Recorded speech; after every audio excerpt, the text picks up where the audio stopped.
The movement of young couples from the city to the suburbs is nothing new, but the trend has done nothing but gain momentum over the past few years.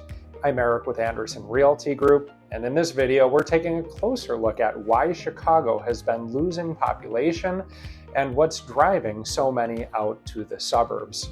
It's a fascinating trend that's reshaping our communities, and in this video we'll look at why it's happening.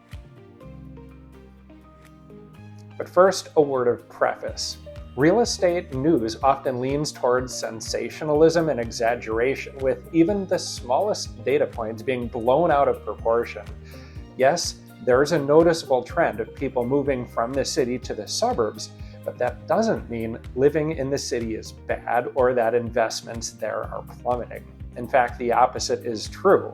Home values in the four urban areas we're discussing have been increasing. Over the past decade, West Town homes appreciated by almost 53%, Logan Square by about 75%, and Lincoln Park by about 37%. The near north side only saw a 4% rise in home values over the past decade, but still, they didn't lose value. Currently, the average time to sell a home in these areas is 44, 46, 47, and 104 days, respectively. Looking at the western suburbs, we generally see higher appreciation rates and shorter market times. Homes in Downers Grove appreciated by 67%, Naperville by 69%, Burridge by 50%, and Willowbrook by 69%. The average time to sell a home in these suburbs is 29, 33, 54, and 28 days, respectively. In summary, while the trend is shifting from the city to the suburbs, city homes are still increasing in value. However, suburban homes have generally appreciated faster and sell more quickly. Of the 15 cities that lost the most population during 2020 to 2021, Chicago ranked third with a population loss of over 45,000 people, trailing only New York City and San Francisco. This is consistent with a larger statewide trend. U-Haul ranks Illinois as number 49 out of the 50 states in terms of one-way trucks leaving the state. This significant outflow of residents from Chicago can be attributed to several factors, including the high cost of living, crime rate, and desire for more space, especially as the remote work trend becomes more prevalent. Looking at a longer time period between April 2020 and July 2023, Chicago's population declined by 3%. During the same time period, Naperville grew by 0.5%, which is significant in a state losing population. The data highlights a growing preference for suburban living over urban life. According to Niche's data, Naperville outperformed Chicago by a pretty wide margin in most categories, while Chicago only excels in the categories of nightlife and diversity, but only by a narrow margin. Meanwhile, far southwest suburbs like Yorkville, Plainfield, and Oswego are seeing robust growth. Yorkville welcomed over 3,000 new residents, a nearly 15% increase. This significant growth in these suburbs highlights the allure of more affordable housing, larger properties, and a quieter lifestyle. On the other hand, Illinois as a whole lost more than an estimated 260,000 residents over the same 3 years, a 2% decline. It's remarkable that a state that's losing population still has areas that are showing any growth, much less growth in the double digits, while Chicago during that same time period lost 3% of its population. Now, these figures do not reflect the recent influx of 41,000 migrants brought to Chicago since August 2022. The U.S. Census methodology doesn't account for these new arrivals, who are often difficult to count due to their transient nature, language barriers, and desire to stay under the radar. The migrant issue adds another layer to the population dynamics as the city grapples with both outmigration and the challenges of integrating new residents. Three main factors have been driving this flow toward the suburbs. They are housing affordability, quality of life, and the rise of remote work. Let's explore each in turn. Compared to urban areas, suburban homes offer more space at a lower cost. The cost of a single-family home in Chicago is significantly higher than in many suburban areas. This affordability allows families to purchase larger homes with yards, providing a better quality of life for children. Let's compare the average sale prices of single-family homes in four key Chicago neighborhoods: Westtown, Logan Square, Lincoln Park, and the near North Side. In Westtown and Logan Square, the average single-family home is well above $1 million. In Lincoln Park and the near North Side, the average single-family home is well over $2 million. These figures paint a picture of a costly urban landscape where the financial investment required to live is substantial. For many families, the high cost of living in Chicago is untenable, pushing them to seek more affordable options in the suburbs. Now let's contrast this with the cost of housing in the western suburbs.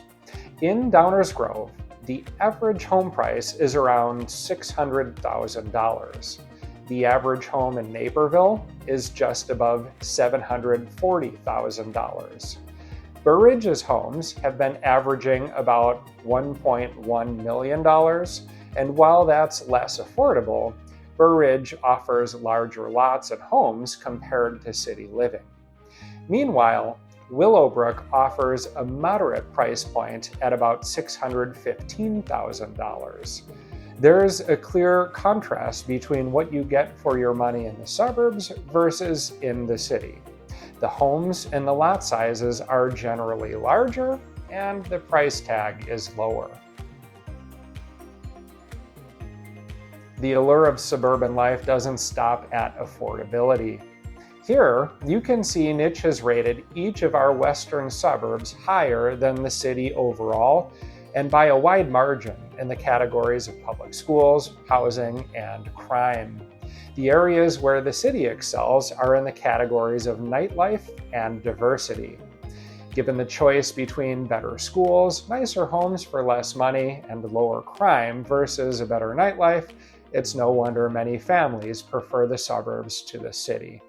Data from U.S. News and World Report shows a stark contrast between Chicago public schools and Naperville's District 203.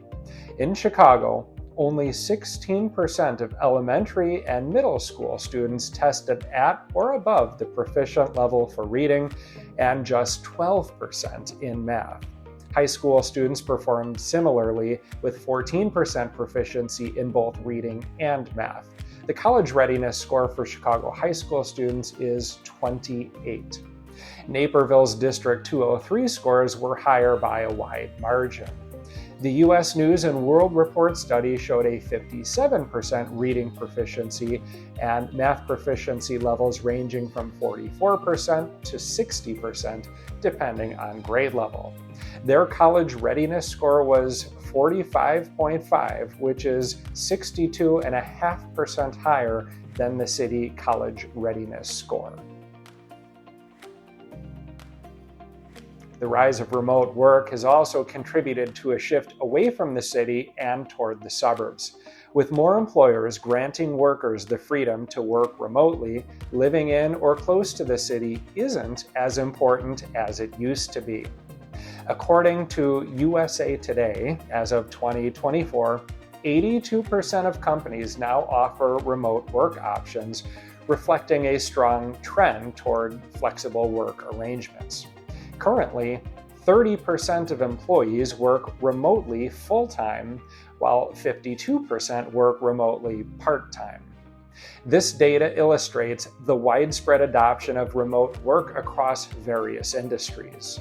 Over the past 5 years, remote work has grown by 15%, indicating a significant increase in its prevalence.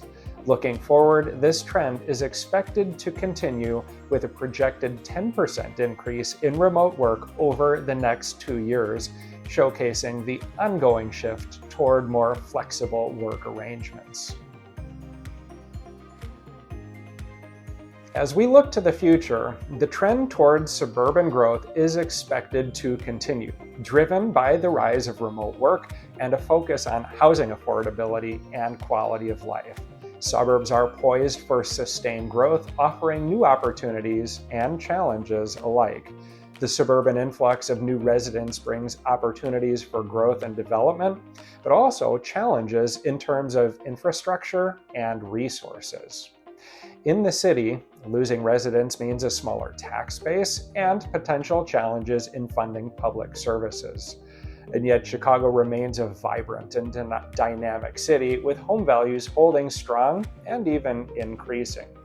The city's unique cultural amenities, diverse communities, and energetic urban lifestyle continue to attract those who appreciate its distinctive character. If you're considering a move to Chicago or the western suburbs, reach out to me anytime. Don't forget to like this video, subscribe to my channel, and turn on notifications. I'm Eric with Andersen Realty Group, a family-owned brokerage where we treat our clients like family.